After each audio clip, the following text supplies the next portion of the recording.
আজকের এই মুভিটা বানানো হয়েছে খুবই সুন্দর একটা অসাধারণ গল্প নিয়ে। কারণ গল্পটি এতটাই বাস্তব এবং সত্য ঘটনা থেকে নেওয়া যে আপনি এটা না দেখলে বুঝতেই পারবেন না। আমি বলবো আজকের এই সিনেমাটির অনেক কিছুই যেন মিস না করে ফেলেন, এই জন্য পুরো মুভিটি অবশ্যই দেখতে হবে। তো চলুন কথা না বাড়িয়ে শুরু করি আজকের ভিডিও।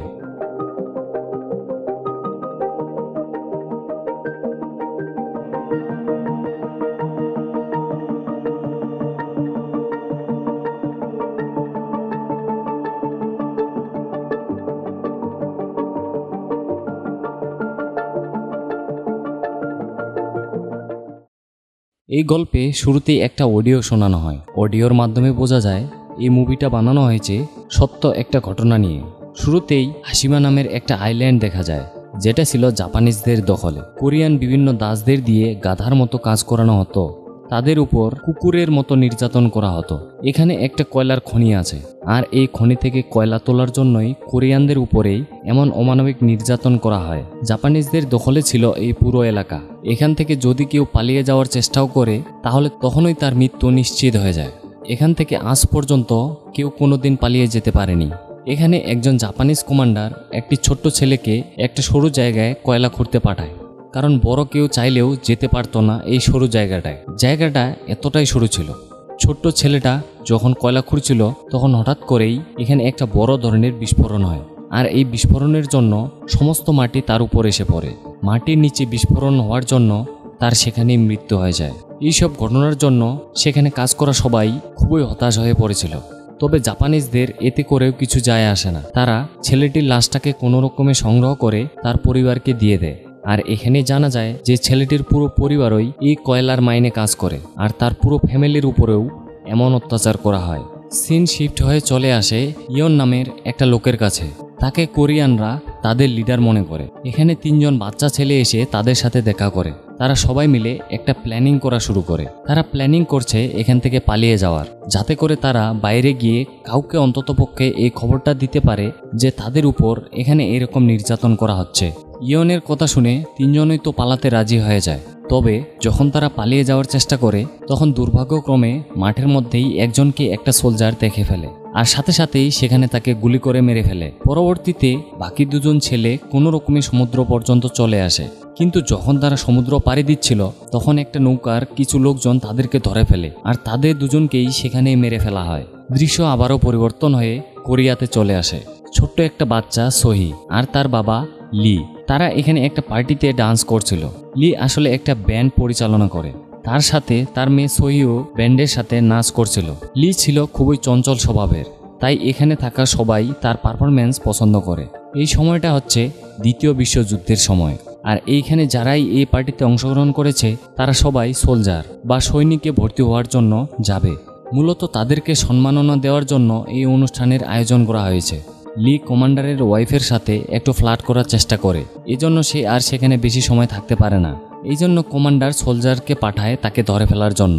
তবে লি কোনো রকমে সেখান থেকে পালিয়ে যায় তার এক বন্ধুর বাসায়। তার ফ্রেন্ডের নাম ছিল সুখী। লি সুখীকে কিছু টাকা দিয়ে রিকোয়েস্ট করে যাতে করে তাকেও সোলজারে ভর্তি করিয়ে দেওয়া হয়, কারণ ছোটবেলায় তারও অনেক স্বপ্ন ছিল সে দেশের জন্য যুদ্ধ করবে, আর যে কোনোভাবেই হোক নিজের দেশকে সে শত্রুমুক্ত করবে। সুখীও তার অনুভূতি বুঝতে পারে, এজন্য সে তাকে বলে যে আচ্ছা, তোমার একটা ব্যবস্থা আমি করছি। কথা অনুযায়ী তার বন্ধু সোলজারে ভর্তি করার প্রসেস চালু করে দেয়। এরপরে 1945 সালের সেই দিন চলে আসে, যেদিন এই জাহাজের মধ্যে তাদের সবাইকে হাসিমা আইল্যান্ডের দিকে নিয়ে যাওয়া হচ্ছিল। এখানে তাদের উপর একটু নির্যাতনও করা হয়। তাদেরকে দেখে মনে হচ্ছে তাদেরকে জোর করে এখানে নিয়ে এসেছে। তবে সারা রাত জাহাজটা চলার পরে এটা একটা জায়গায় এসে থামে। তখন সমস্ত মানুষজন নিচে নামে। তখন কিছু সোলজার তাদের নামগুলো তালিকা করা শুরু করে, আর তখনই একটা সোলজারকে সুখীর দেওয়ার লেটারটা দেখিয়ে বলে, আমি তোমাদের লিডারের সাথে মিট করতে চাই, কারণ আমি হাই কমান্ডারের চিঠি নিয়ে এসেছি। এটা দেখার পর সেই সোলজার একটু অদ্ভুত হাসি দেয়। তাদের সবাইকে নিয়ে যাওয়ার অর্ডার দেওয়া হয়, আর তখন ওই মাটিতে দেখতে পায় সুখীর দেওয়া হাজার হাজার চিঠি নিচে পড়ে আছে। এগুলো দেখার পরে সে পরিষ্কারভাবে বুঝে যায় যে তাদের সবার সাথে প্রতারণা করা হয়েছে, তাদের সবাইকে ভুল জায়গায় পাঠিয়ে দেওয়া হয়েছে। তারা কিছু একটা করতে যেত তার আগেই তাদের সবাইকে ট্রেনের মধ্যে ঢুকিয়ে নিয়ে যাওয়া হয় সেই হাসিমা আইল্যান্ডের দিকে। যখন তারা আইল্যান্ডে পৌঁছে যায় তখন জাপানিজ সোলজার তাদের উপর বিভিন্ন ধরনের টর্চার শুরু করে। তাদেরকে গণহারে পেটানো শুরু করে। এখানে মহিলা এবং পুরুষদেরকে আলাদা করা হয়েছিল। তাদের উপর এমনভাবে অত্যাচার শুরু করছিল যেন মনে হচ্ছিল তারা কোনো জীবজন্তু। মহিলা আর বাচ্চাদেরকে আলাদা করে দ্রুত একটা নৌকার মধ্যে তুলে তাদেরকে নিয়ে যাওয়া হয় এখান থেকে অনেক দূরের একটা জায়গায়। আর পুরুষদেরকে নিয়ে আসা হয় এই হাসিমা আইল্যান্ডে এবং এখানে কয়লার খনিতে কাজ করার জন্য। এখানে আনার পরে তাদের সবাইকে চেক করে তাদের থেকে সমস্ত জিনিসগুলো কেড়ে নেওয়া হচ্ছিল। সে সময় লি তার রোলেক্স ঘড়িটা একটা সোলজারকে দিয়ে দেয় এবং সে তার সাথে তার মেয়ের দেখা করিয়ে দেওয়ার জন্য বলে। তবে সেখানে কোম্পানির অ্যাসিস্ট্যান্ট ম্যানেজার ইয়ামা চলে আসে আর সে লিকে বলে জাপানের জাতীয় সঙ্গীত বাজানোর জন্য। উপায় না পেয়ে লিও তার সাথে তার সঙ্গীরা জাপানিজ জাতীয় সঙ্গীত বাজাতে শুরু করে। সে তার সমস্তটা দিয়ে যে কোনো মূল্যেই ভালো করে জাপানের জাতীয় সঙ্গীত বাজায়। তখন এখানে কোম্পানির ম্যানেজারও চলে আসে যার নাম ছিল শেমা। সে তাদের সবাইকে এখানে ওয়েলকাম করে আর তাদের সবাইকে বলে যে আপনাদের সবাইকে এখন আমাদের জন্য কাজ করতে হবে, আপনারা এখন থেকে আমাদের গোলাম। এরপর সবার কাপড় খুলে তাদেরকে চেক করা হয়, তাদের সবাইকে স্যানিটাইজ করা হয়, তার সাথে চেক করা হয় যে তাদের কোনো কঠিন রোগ আছে কিনা। তাদের সবার হাতে একটি কাগজ ধরিয়ে দিয়ে তাদের সবাইকে পাঠিয়ে দেওয়া হয় কয়লা খনির মধ্যে। এই কাগজের মধ্যে লিখে দেওয়া হয়েছে তারা কখন খাবে এবং কখন ঘুমাবে। সহজ করে বলতে গেলে জাপানিজরা কোরিয়ানদেরকে গোলাম বানিয়ে নিয়েছে।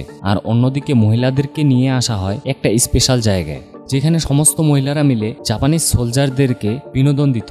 এখানে দুজন মহিলার কথা শুনে বোঝা যায় তারা একজন আরেকজনকে বলে যে এখানে যত কিছুই হয়ে যাক তুমি কখনোই প্রেগনেন্ট হবে না। কয়েকদিন আগেই একজন মহিলা গর্ভবতী হয়েছিল। জাপানিজরা তার পেট কেটে বাচ্চা বের করে ছুঁড়ে ফেলে দিয়েছিল। তারা এতটাই নির্মম ছিল।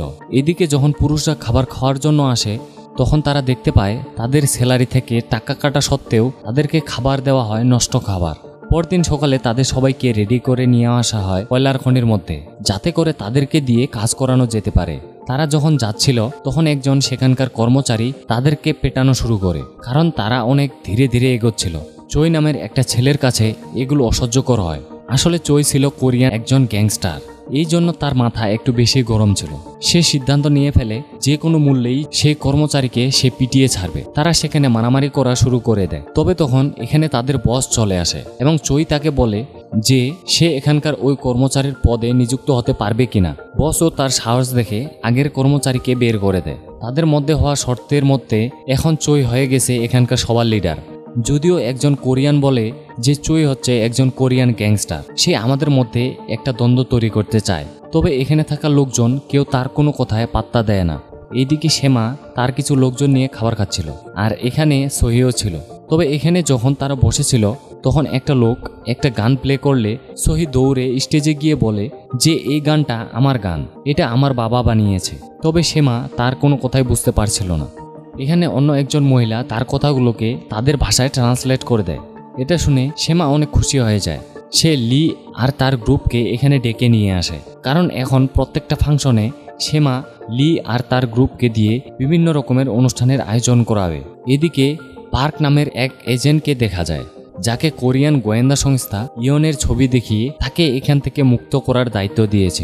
এদিকে ইয়ন আবার 2 বছর যাবৎ জাপানিজদের কাছে বন্দী আছে। তবু এটা করার জন্য পার্ক রাজি হয়। এখানে এসে সে ইয়নের সাথে কথা বলে, ইয়নও যাওয়ার জন্য রাজি হয়ে যায়। এখানে পার্ক শ্রমিক সেজে তাদের সাথে মিশে যায়, এতে করে তাকে কেউ আর চিনতে পারবে না। এদিকে শেমা একটা পার্টির আয়োজন করে যেখানে লি তার মেয়ে এবং তার পুরো ব্র্যান্ডকে নিয়ে খুবই সুন্দর একটা পারফরমেন্স দেয়। তবে তখনই সুড়ঙ্গ নাম্বার 2-এ যখন চই সমস্ত শ্রমিকদের দিয়ে কয়লা উত্তোলন করছিল তখনই এখানে হঠাৎ একটা বিস্ফোরণ হয়। আর এই বিস্ফোরণের জন্য কয়লা নিয়ে আসা ট্রলিটা অনেক স্পিডে নিচের দিকে পড়ে আর এটা নিচে পড়ার জন্য অনেকের মৃত্যু হয়ে যায়। এখানে আগুনও ধরে যায় আর এই আগুনের জন্য এখানে আরও একটা বড় বিস্ফোরণ হয়। যখন শেমা জানতে পারে 2 নম্বর সুড়ঙ্গে বিস্ফোরিত হয়েছে তখন সে দ্রুত 2 নম্বর সুড়ঙ্গটা বন্ধ করার জন্য বলে। যখন সে জানতে পারে যে ইয়নও সেখানে বন্দি অবস্থায় আছে তখন তার মাথা আর কাজ করে না। সে যত দ্রুত সম্ভব ইয়নকে উদ্ধার করার জন্য বলে, কারণ ইয়নকে যদি না পাওয়া যায় তাহলে কোরিয়ানরা এখানে একটা হট্টগোল শুরু করে দিবে, কারণ সে হচ্ছে তাদের লিডার। বাইরে থেকে তাদেরকে বাঁচানোর অনেক চেষ্টা করে, তবে তাতে কোনো লাভ হয় না। কিন্তু ভেতরে থাকা শ্রমিকরা একটা ডাইনামাইট ব্লাস্ট করে আর তারা কোনো রকমে সেখান থেকে বেরিয়ে চলে আসে। ইয়ন যখন আহত অবস্থায় বাইরে বেরিয়ে আসে তখন শ্রমিকরা তাকে দেখতে পেয়ে অনেক খুশি হয়। তারা সেখানে স্লোগান দেওয়া শুরু করে। এখানে শ্রমিকদের মধ্যে পার্কও ছিল, যে কিনা সুযোগ পাওয়ার সঙ্গে সঙ্গে দ্রুত এসে ইয়নের সাথে মিট করে।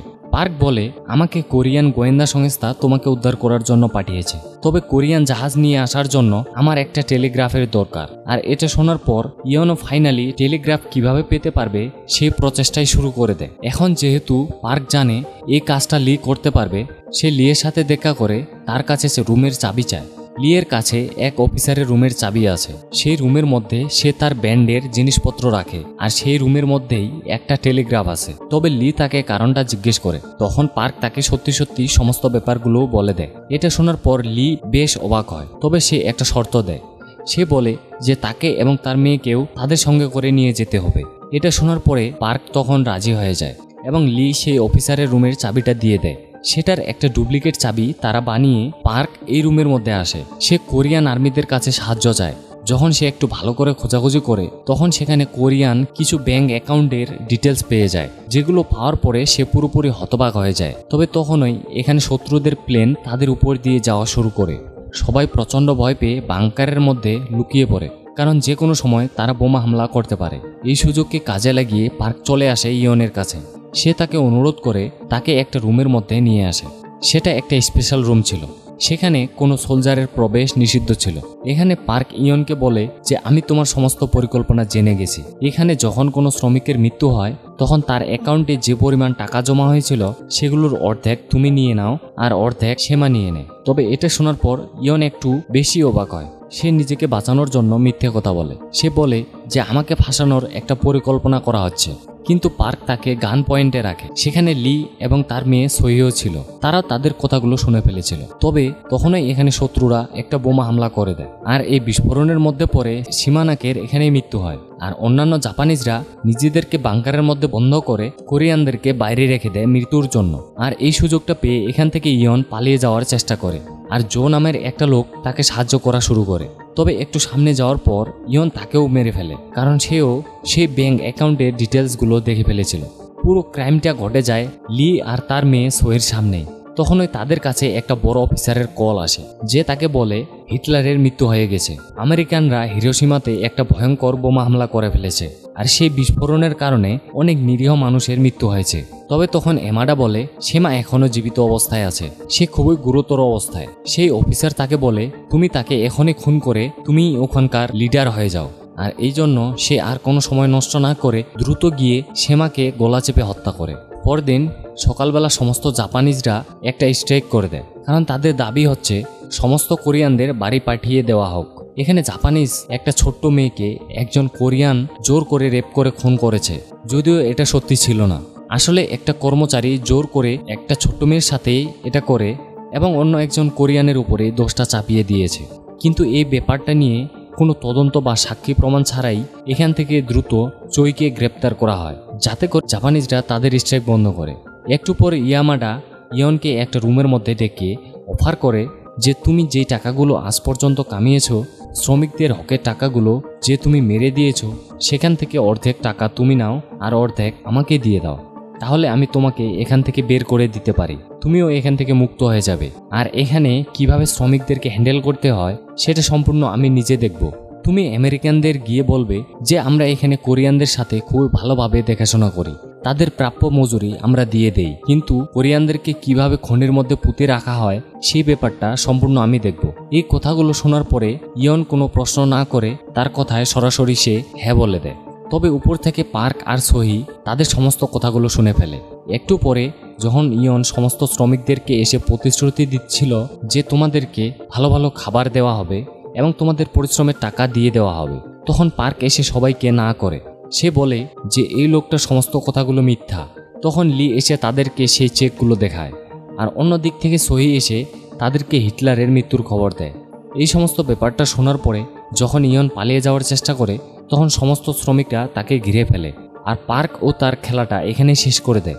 আর তারা দ্রুত গিয়ে সহিকেও মুক্ত করে নেয়। এরপরে তারা সবাই মিলে প্ল্যানিং করে তারা কয়লা নিয়ে যাওয়ার যে জাহাজ আছে সেগুলোর মাধ্যমে তারা এখান থেকে পালিয়ে যাবে। এজন্য তারা দ্রুত কিছু ডায়নামাইট এবং কিছু বোমা বানিয়ে ফেলে, যাতে করে প্রয়োজনে তারা এগুলোকে কাজে লাগাতে পারে। এরপর তারা কয়লার জাহাজগুলোর দখল নেয়, আর যে বেল্টের মাধ্যমে কয়লা উপরে তোলা হয় সেই বেল্ট দিয়ে জাহাজে যাওয়ার চেষ্টা করে। তবে তখন এখানে জাপানিজরা চলে আসে আর তাদের মনোযোগ সোহি অন্যদিকে ঘুরিয়ে দেয় আর পার্ক এক এক করে গুলি করে তাদের সবাইকে শেষ করে দেয়। কিন্তু দুজন সৈন্য তখনও জীবিত ছিল, তারা তাদেরকে পালিয়ে যেতে দেখতে পেরেছে। এই জন্য পার্ক সেই দুজন সৈন্যকেও মেরে দেয়। কিন্তু বন্দুকের গুলি শব্দের জন্য ইয়ামাডা তাদের সবাইকে দেখে ফেলে।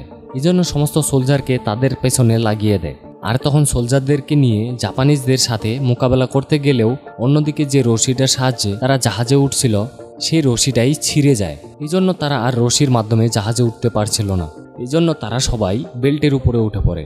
যেহেতু তারা সবাই একসাথে সেই বেল্টের উপর দিয়ে যাওয়ার চেষ্টা করছিল, কোনো রকমে অর্ধেক মানুষ ভেতরে চলে গেলেও অর্ধেক মানুষ এই আইল্যান্ডে থেকে যায়। আর যারা বেল্টের মধ্যে ছিল তারা সবাই পানির মধ্যে পড়ে যায়। যখন এই ব্যাপারটা সবাই জানতে পারে তখন কোরিয়ান আর জাপানিজদের মধ্যে একটা ভয়াবহ যুদ্ধ শুরু হয়ে যায়। যে যাকে যেই পাশ থেকে পাচ্ছে গুলি করে মারছে। অন্যদিক থেকে তারা বোম মেরে সবাইকে উড়িয়ে দিচ্ছে। এদিকে লি জাহাজে রাখা একটা সিঁড়ি খাড়া করার ট্রাই করে, যাতে করে সেটার সাহায্যে মানুষগুলো উপরে আসতে পারে। তবে সে একাই সিঁড়িটিকে তুলতে পারে না। এজন্য সেখানে সহিও চলে আসে। সাথে থাকা শ্রমিকরাও তাদের সাথে যোগ দিয়ে সিঁড়িটি উপরে তোলার চেষ্টা করে। অন্যদিকে সহি যে মেয়েকে পছন্দ করে তাকে একজন গুলি করে মেরে ফেলে। এটা দেখে চহির মাথা অনেক বেশি গরম হয়ে যায় আর সেই বন্দুকধারীকে আচ্ছা রকম পিটিয়ে তাকে একদম মাঝখান থেকে ভেঙে ফেলে। চহি সেই মেয়ের দিকে যাচ্ছিল, তখনই সে একটা গুলি খেয়ে যায়। তবুও সে তার ভালোবাসার কাছে যায়। জাপানিজ সৈনিকরা তাদের দুজনকেই দেখে ফেলে আর তারা তাদেরকে সেখানেই মেরে ফেলে। অন্যদিকে ইয়ামাডা লিকে শ্যুট করে দেয় আর লিও ইয়ামাডার উপরে শ্যুট করে। তবে ইয়ামাডা সহিকে বন্দি করে ফেলে। তবে তখন পার্ক একটা পাথর নিয়ে ইয়ামাডার কপাল বরাবর ছুঁড়ে মারে। এই সুযোগে সহি এখান থেকে পালিয়ে যায় আর সে একটা বোমাও মেরে যায় এবং ইয়ামাডার সেখানে মৃত্যু হয়ে যায়। তখন পার্ক সেখানে ঘোষণা দেয়, আজ থেকে তারা সবাই মুক্ত, সমস্ত শত্রুদের মৃত্যু হয়ে গেছে। এই জন্যই যুদ্ধ এখানে বন্ধ করা হলো। আমরা এখন এখান থেকে যত দ্রুত সম্ভব পালিয়ে যাব। এরপর তারা সবাই জাহাজে উঠে যত দ্রুত সম্ভব পালিয়ে যাওয়া শুরু করে। যেহেতু লিয়ের শরীরে গুলি লেগেছিল এজন্য তার অবস্থা খুবই খারাপ ছিল। তো এই জন্য সে তার মেয়ে সহির দায়িত্ব পার্ককে দিয়ে দেয় আর সে বিদায় নেয় এই পৃথিবী থেকে। আর এটা দেখার সময় সহি খুবই কান্না করে, কারণ সে তার বাবাকে হারিয়েছে। তবে একটু পরেই তারা দেখতে পায় নাগাসাকিতে আরও একটা বোমা হামলা করা হয়েছে। সেই বিস্ফোরণের ভয়াবহতা তারা তাদের চোখের সামনেই দেখতে পাচ্ছে। সেই আগুনের তাপ তারা অনুভব করতে পারে। আর এমনই একটা ভয়ঙ্কর মুহূর্তের মধ্য দিয়েই এই পুরো মুভিটা শেষ হয়ে যায়। তো বন্ধুরা, কেমন লাগলো আজকের এই গল্পটি? যদি অবশ্যই মুভিটি ভালো লেগে থাকে অবশ্যই একটি লাইক দিতে ভুলবেন না। তো দেখা হবে পরের কোনো ভিডিওতে।